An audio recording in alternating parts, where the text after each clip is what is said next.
Hello friends, तर आज मी आले आहे जर्मनीच्या सर्वात सुंदर शहरामध्ये, ज्याची 2006 साली युनेस्कोच्या वर्ल्ड हेरिटेज साईटमध्ये नोंद झाली, ते म्हणजेच रेगेन्सबर्ग. त्यासाठी म्युनिकवरनं घेतली आम्ही ही आरबी आणि अवघ्या 1 ते दीड तासाच्या प्रवासानंतर आम्ही पोहोचलो रेगेनबर्ग हा बहनपला.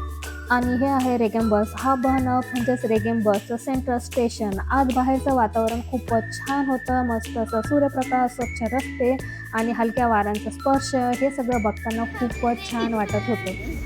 सध्या स्प्रिंग सीझन चालू असल्यामुळे स्टेशनच्या बाहेरची ही फुलं खूपच छान रंगीबेरंगी दिसत होती. आणि हे आहे रेगेनबर्गचं पब्लिक ट्रान्सपोर्टेशन, ज्यामुळे शहरामध्ये फिरणं अतिशय सोपं होतं.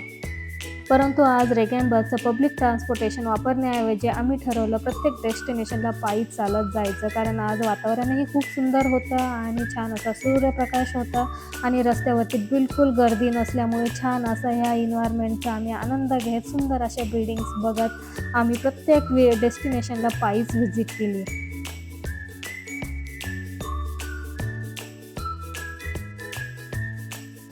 आम्ही सगळे पायी चालत असल्यामुळे सान्वी देखील खूपच जास्त आनंदित होती आणि अवघ्या 500 मीटरच्या अंतरानंतर आम्ही पोहोचलो आमच्या पहिल्या डेस्टिनेशनला, रेगेनबर्गच्या हिस्टॉरिक म्युझियममध्ये.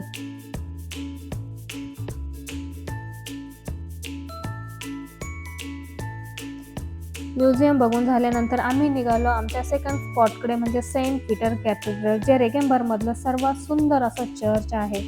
या चर्चकडे जाताना आजूबाजूचा व्ह्यू हा खूपच सुंदर दिसत होता. सर्व बिल्डिंग, रंगीबेरंगी बिल्डिंग्स खूप छान दिसत होत्या आणि आजूबाजूला त्यांनी बसण्यासाठी छान असे डेस्क सुद्धा ठेवलेले होते.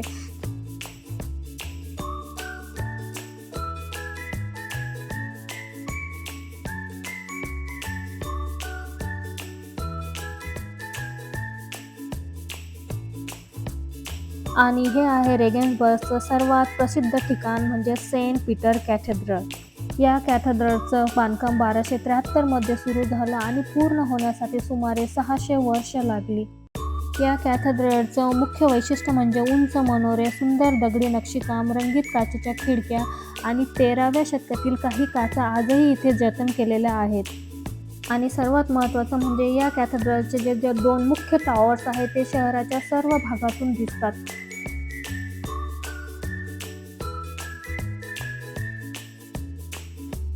आणि ज्यांना पायी चालायला आवडत नसेल त्यांच्यासाठी ही आहे रेगेनबर्गमधील साईटसीइंग ट्रेन, जी की शहराच्या वेगवेगळ्या भागांमधील मुख्य पर्यटन स्थळावर आपल्याला घेऊन जाते. खरं तर सेंट पीटर कॅथेड्रलचा पूर्ण व्ह्यू मोबाईलमध्ये कॅप्चर करणं खूपच जास्त अवघड होतं. खूप जास्त प्रयत्न केल्यानंतर फायनली हा व्ह्यू मोबाईलमध्ये कॅप्चर झाला.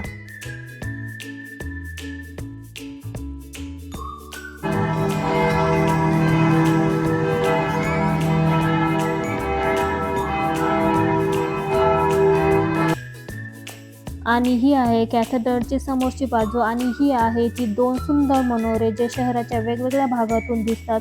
खरं तर या 2 भव्य मनोऱ्यांमुळे कॅथेड्रल खूपच जास्त आकर्षित वाटतो आणि आसपासचा ऐतिहासिक परिसर पाहताना मन खूपच जास्त आनंदित होतं.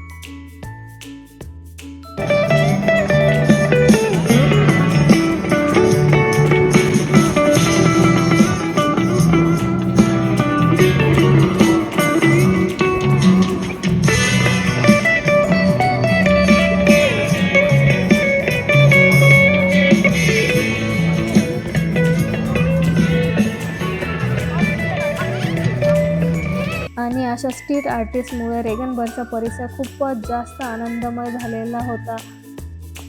आणि त्यानंतर आम्ही निघालो आमच्या पुढच्या ठिकाणाकडे, जे सेंट पीटर कॅथेड्रलपासून अगदी जवळ आहे. रेगेनबर्गच्या सुंदर अशा गल्ल्यांमधून चालत चालत आणि आजूबाजूचा छान असा परिसर बघत बघत आम्ही पोहोचलो आमच्या पुढच्या ठिकाणी, म्हणजेच पोर्टा प्रोटोरिया. हा पोर्टा प्रोटोरिया म्हणजेच हा मुख्य दरवाजा रोमन सैन्य छावणीतील एक मुख्य दरवाजा आहे.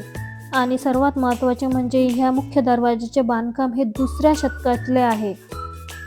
आणि त्यानंतर पुन्हा रेगेनबर्गच्या छोट्या छोट्या गल्ल्यांमधून चालत चालत आणि छान असा हे व्ह्यूचा आनंद घेत घेत आम्ही पोहोचलो रेगेनबर्गच्या ओल्ड टाऊनमध्ये.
आणि त्यानंतर आम्ही पोहोचलो रेगेनबर्गच्या सर्वात शेवटच्या ठिकाणी म्हणजे दानूब रिव्हरच्या काठावरती, जिथे शहराचा सुंदर असा निसर्ग आणि शांत वातावरण अनुभवायला येते.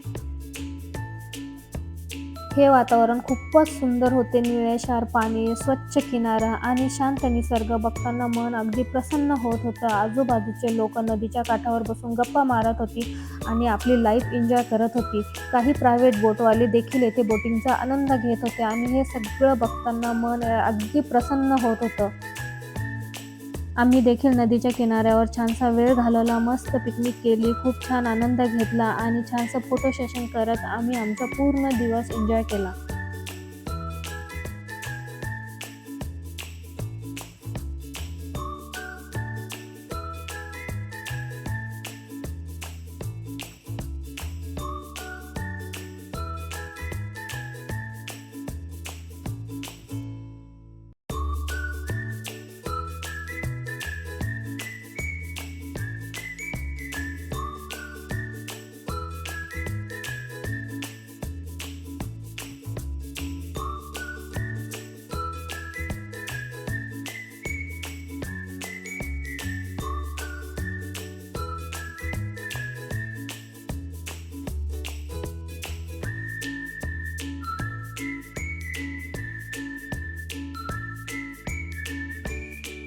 आणि शेवटी आम्ही पोहोचलो दानूब नदीवरच्या रेगेन्सबर्गच्या सर्वात प्रसिद्ध अशा ब्रिजवरती म्हणजे स्टोन ब्रिजवरती.